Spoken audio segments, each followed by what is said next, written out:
On the 12th of April, we decided that we will go on the streets as students protesting against the current status quo that currently governs us. Students and labor organization took a resolution that they want the status quo to step down and new democratic reforms should be made in Swaziland. As students, we left the universities around 10 o'clock in the morning to Manzini, only to find that the police officers had closed the gate for us. We couldn't pass. So we pelted at them with stones, and they ran away, and they called the riot squad.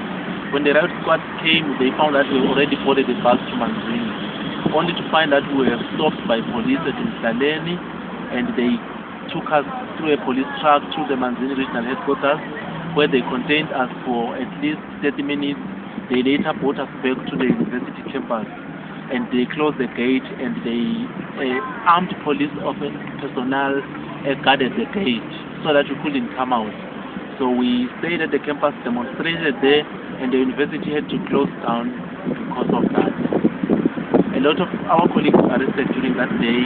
They were tortured. Currently, our president is behind the bars, and we hope that tomorrow he'll make his bail application and he will be released.